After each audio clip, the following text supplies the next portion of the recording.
Hi everyone, Aiden here at the etrailer. Today we're going to be taking a look at and showing you how to install the Curt A20 fifth wheel hitch with the S20 slider. This is going to be a full kit that drops into your ISR rail system, and it's going to give you a 20,000 pound towing capacity.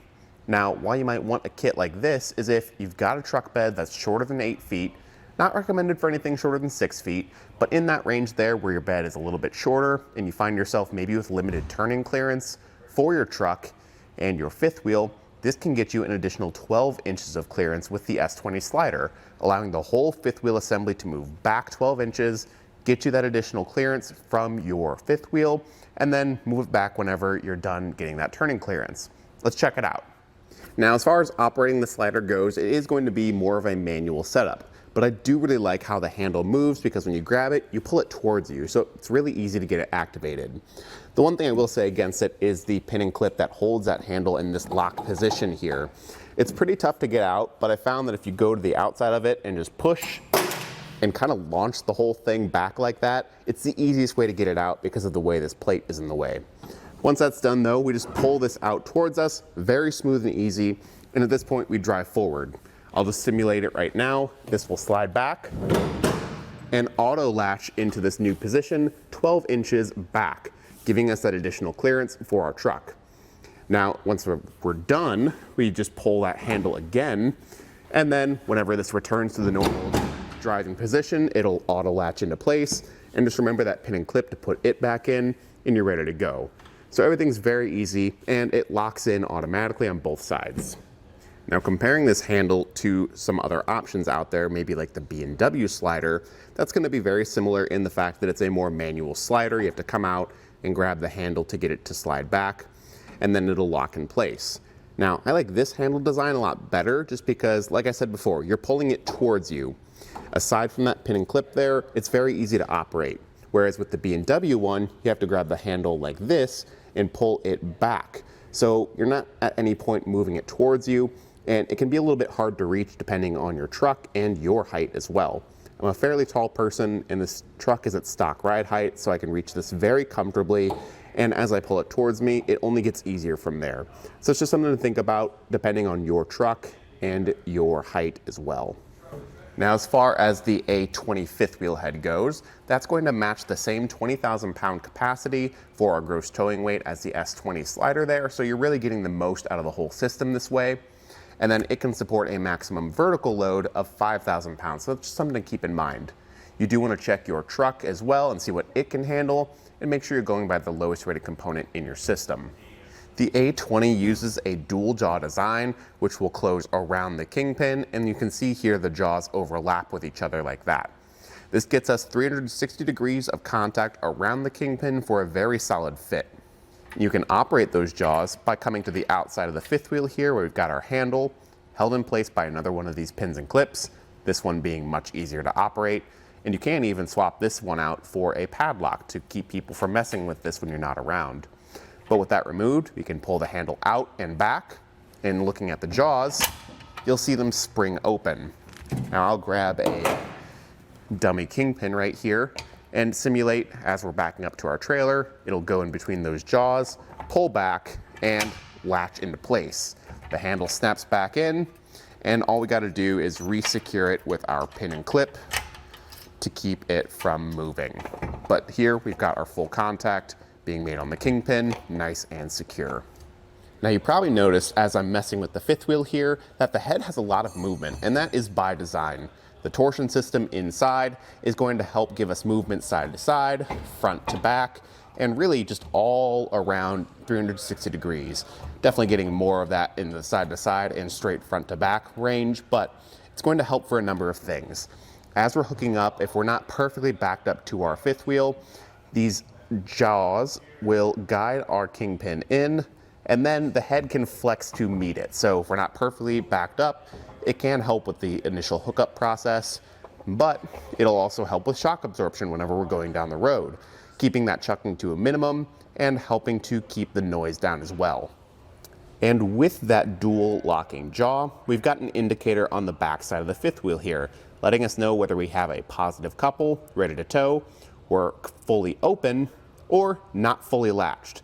So this will move and change as I open up the handle and the jaws here to let us know if we're ready to go or not. That's really nice because it's located on the back where we can see it from inside the cab too.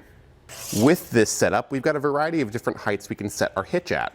We've got ours just above the very lowest setting right here, and we'll talk about that more during the install process, but we can set this anywhere from 17.5 inches from the truck bed to the top of the fifth wheel, all the way up to 21.5 inches. You've got 4 points of adjustment here, each being an inch apart.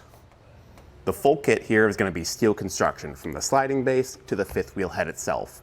All of that also has a carbide powder coat finish on there to help it resist rust and corrosion over time. Now, with that being said, no coating is perfect and it can be susceptible to scratches, and if it scratches that coating away, then you are a little bit more prone to rust and corrosion. Luckily for one of the points of contact here, being the top of the fifth wheel head, you are given a lube plate that will slide between the pin box and the fifth wheel head, reducing metal on metal contact and keeping this whole surface looking new for longer and helping resist scratches and scuffs. Something else you can do to keep things operating smoothly is by applying grease regularly to the Zerk fittings on the jaws, as well as applying grease to the slide bars on the slider here. This will help keep things operating smoothly over time. One thing I will say is with the sliders in particular being a little bit more exposed, just watch for that grease and make sure it's not collecting too much debris, and regularly apply it as needed to make sure things are running smoothly without binding. Now, getting this all installed is very straightforward. You will need your industry standard rail system here to drop into place, but aside from that, you get everything you need.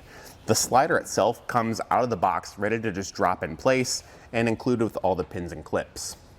The main head of the fifth wheel here comes fully assembled with the body and the head, but it can be separated using this small pin and clip and this large pin through the center of it, and that will let you separate the head from the body. This makes the installation process a lot easier because this makes everything a lot lighter. You will probably need a second set of hands though, because the slider base is quite heavy, and once you get everything torqued down, if you want to remove it after the fact, you probably don't want to fully remove those bolts and then have to retorque them again. Luckily, you've got handholds on the slider base, so with an extra set of hands, it should be an easy process getting it in and out of the bed. Speaking of that install though, let's walk through the whole process with you now. Before you drop the slider base in, your kit does come with these rubber isolators. That's going to help reduce metal on metal contact and reduce noise. We're just going to drop those in place right now on our ISR rails, and with these we've got the 2 holes on the side and the slotted hole in the middle. That's where we're going to line all 4 of those up with, and then we can drop it in place. One thing to note is that you will need an extra set of hands because it is quite heavy, especially on the side with the slider, but it comes ready to drop in right out of the box and with plenty of convenient hand holds. So we'll just drop that in.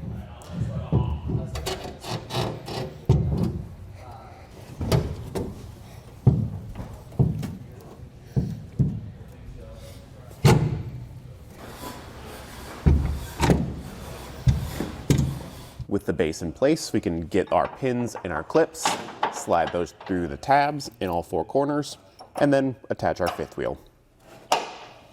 It comes pretty much fully assembled in the box. You will need to attach the handle to the head, but I chose to also separate the head from the main body here, just to lighten the load a little bit and make it easier to attach.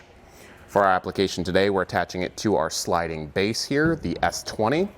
So I'm just gonna get it dropped in place, and then loosely get these bolts installed, lining them up through the outer holes at whatever height setting we want, and then attaching the nuts on the inside.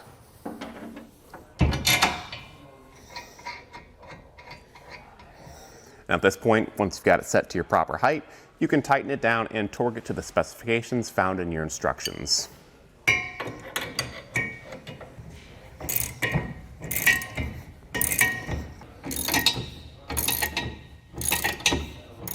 If you don't have a torque wrench at home, they are pretty easy to rent, or you can find them here at etrailer.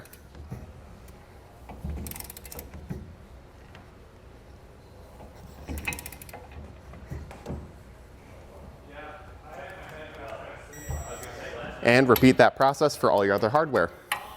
And then the head simply drops in place in the center, and secures with the large pin feeding in through the back to the front, and then secures in there with this pin and retaining clip at the front. Now you're ready to hook up. And as for the A20 fifth wheel hitch with the S20 slider kit, that's really all there is to it. Overall, I think it's a very solid system. You're getting pretty much the maximum out of the S20 slider that you can. If you don't need 20,000 pounds of gross towing weight, you can get some more light duty kits that use that S20 slider still, just using the A16 or the E16 head from Curt.